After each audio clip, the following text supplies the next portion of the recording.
Hi everyone, I'm Chris and welcome back to the lecture on decision trees of this machine learning course. This section is all about how to train a decision tree. As seen in the previous section, a decision tree is a very intuitive approach by splitting the input variable space into distinct parts. Each part can then classify new data according to the classes of the training data in this area. So, the splitting aims for good separation of the classes in the input space. But how can we find the best splits? At first, we will look at the so-called impurity measures. They give the quality of separation of the classes in a specific area of the input space. Then, we will evaluate an arbitrary split by a local cost function. Such a cost function takes the impurity measures of both halves of the split into account. By measuring the quality of separation in both halves, it calculates the quality of the split. This local cost function is considered for many different splits. Selecting the best split with minimal costs determines the current split performed by the decision tree. From a single split, it is straightforward to multiple splits. The decision tree is built by performing successively these splits. So, at first, let's take a look on the impurity measure. How can we measure the quality of separation in a specific area? On the left side, an example is sketched. We have three different classes, symbolized by the light blue dots, the blue stars, and the dark blue circles. Each class has a certain probability in this area. One of the 6 data points is a dark blue circle, so its probability p is 1/6. 2 of the 6 data points are blue stars, so their probability p is 2/6 or 1/3.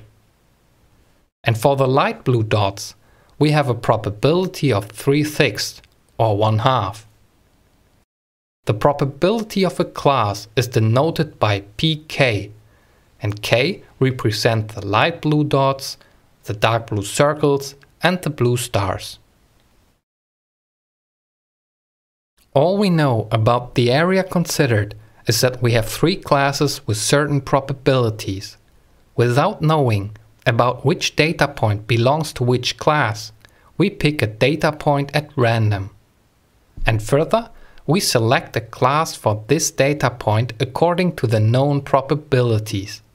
How is the chance of misclassifying a data point? For example, the randomly picked data point belongs to the class of the dark blue circles. The chance for misclassification is if we selected the classes of the blue stars or the light blue dots. So the corresponding probabilities are 2/6 and 3/6, which gives in sum 5/6 for misclassifying the data point. If we pick the blue star without knowing its class, the chance for misclassification is the sum of the probabilities for the dark blue circles and the light blue dots. So all probabilities which are not blue stars. Here, this is 1/6 plus 3/6, which is 2/3. And for the light blue dots, the chance for misclassification is 1/6 for the dark blue circles and 2/6 of the blue stars, so in total it is 3/6 or 1/2. In general, if we pick a data point and select a class according to the probabilities, the chance of misclassification is the sum over all classes but the one of the data point's class probability. Here, we could have picked at random one of the 3 classes with a probability pk, where k indicates the corresponding class. If we multiply this probability pk with the chance for misclassifying this class, we have pk times the sum over all classes but the cased class of the class probabilities. This is the chance of picking a data point of the cased class but choosing the wrong class for classification. To account for all classes, we sum this expression over all classes. This gives the so-called Gini impurity capital G. If we classify according to the class probabilities, a randomly picked data point has a chance of G being misclassified. So this is how the Gini impurity G measures the quality of the separations of the classes. There are different but equivalent formulations of the Gini impurity G. Note that the sum of all class probabilities is 1, so each data point belongs to one of the classes. Now, let's reconsider our expression for the Gini impurity. The sum over all probabilities except for the probability of class K is equal to 1 minus the probability of class K. This is because all probabilities sum up to 1, and if 1 is left out, we have 1 minus this left out probability. So the Gini impurity is the sum over all classes by K of the probability pk times 1 minus the probability pk. If we multiply this out, we have the sum of pk times 1 minus the sum of pk squared. The first part, the sum of all probabilities, is equal to 1. This leads to another expression for the Gini impurity. G is equal to 1 minus the sum over all classes by K of pk squared. Let's calculate the Gini impurity for our example. Here, again, the probabilities are displayed. The Gini impurity starts by a constant 1. Then we subtract the squared probabilities. For the dark blue circles, the probability is 1/6, so the squared is 1/36, and this is subtracted from 1. Next, we have the contributions of the blue stars. This term subtracts another 2/6 squared.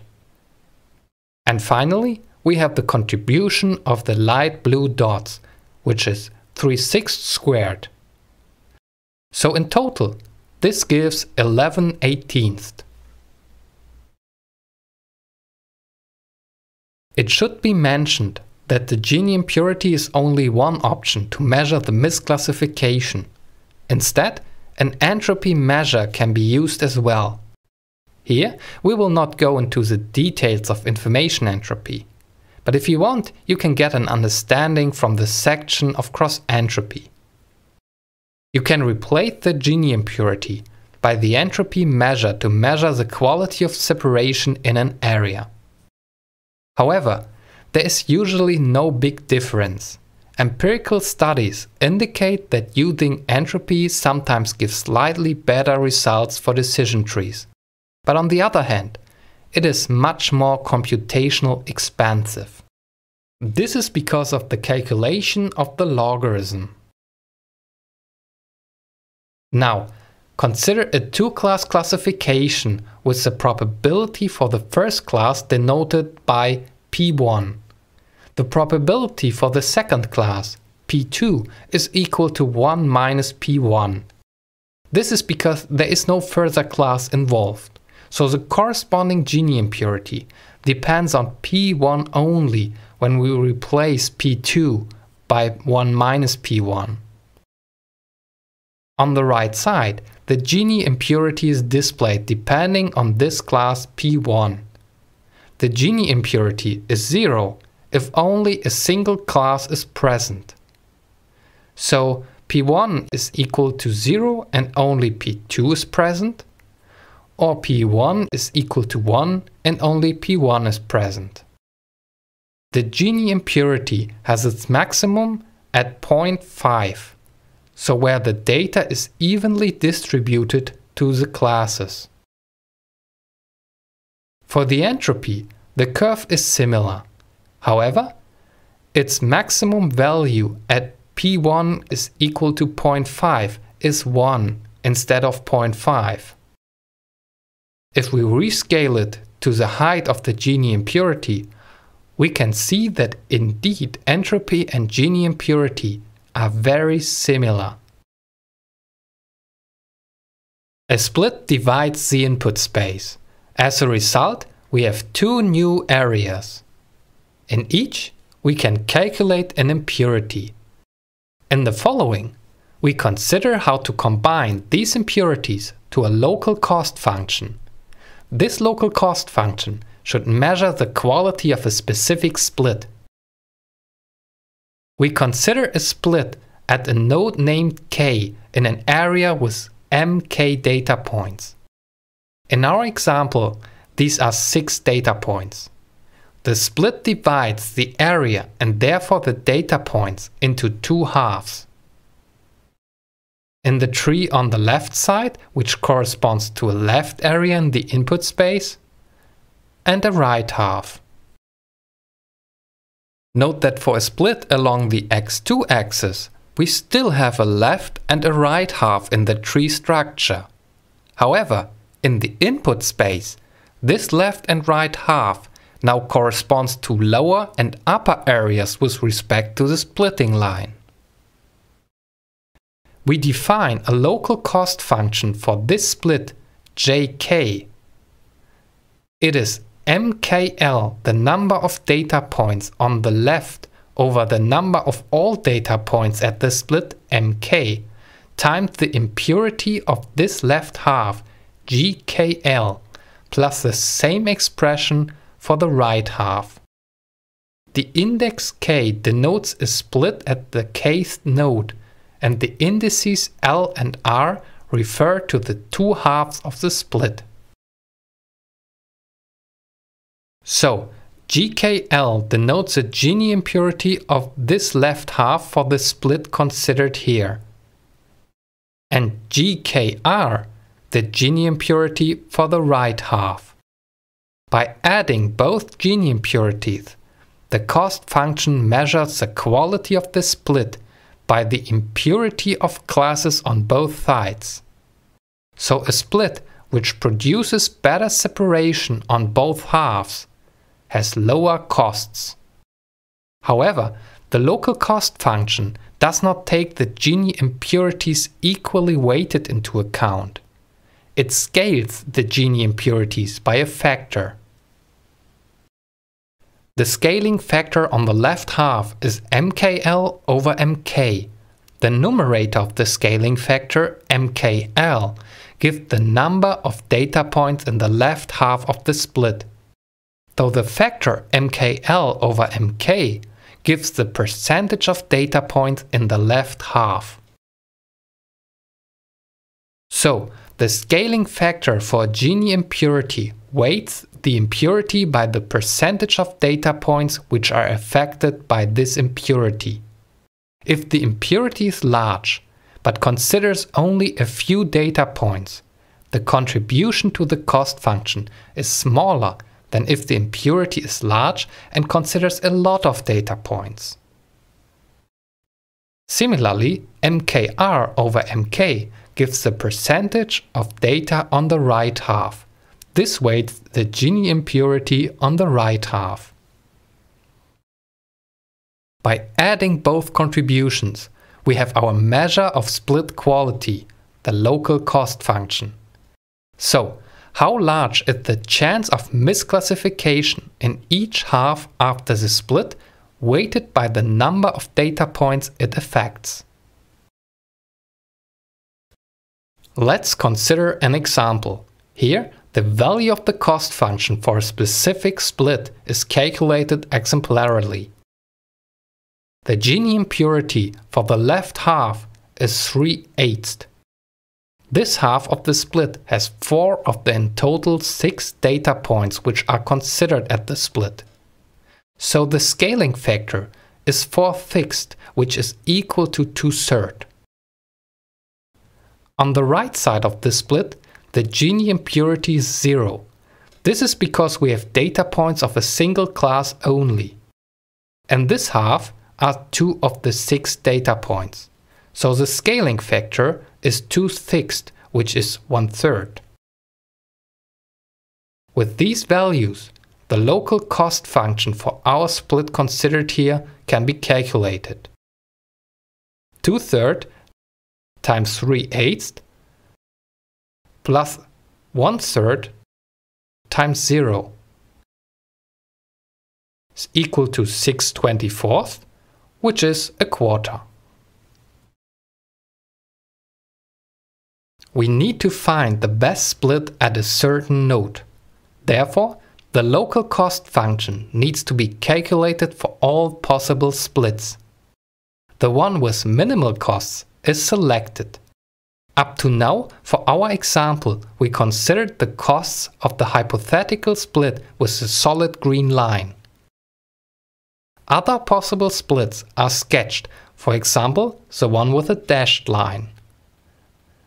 Of course, splits along the x2 axis are possible as well and can be also considered. Note that the value of the cost function is independent of the concrete position between 2 adjacent data points. Therefore, only a finite number of possible splits need to be considered. Finally, the split with the lowest costs is selected. The splitting line can be placed in the middle of the adjacent data points. So let's calculate the costs for a possible split. The one sketched on the left with a dotted line. This split would separate a single blue dot on the left half. The Gini impurity of this half is 0 because only data of a single class is present. The scaling factor is 1/6 because one of the 6 data points is in the left half. On the right half, we have the other 5 data points. So the scaling factor here is 5/6. 2 of these 5 data points belong to the class of the light blue dots. The other 3 belong to the class of the dark blue circles. This results in a Gini impurity of 12/25. In total, the costs for the split considered here are 2/5. The local cost for the hypothetical split with a dashed line can be calculated as well. Without going into the details, the result is a quarter. So, the local optimization would prefer this split over the previous one because it has lower costs. By evaluating all splits, we find the one with the lowest costs at the node k considered. So far, we've seen how to select the best split out of many possible splits at a specific node. Now we consider how to use this to build a decision tree. Usually, most decision tree algorithms perform a so-called greedy strategy. That means the algorithm considers split after split. It starts with the full data set and considers all possible splits. The one with minimal local costs is selected. After that, the algorithm considers one side of this split. Again, several possible splits are considered in the corresponding area.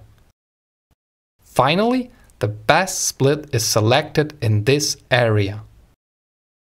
Then, the next area is considered for splitting and so on until we split the whole data set.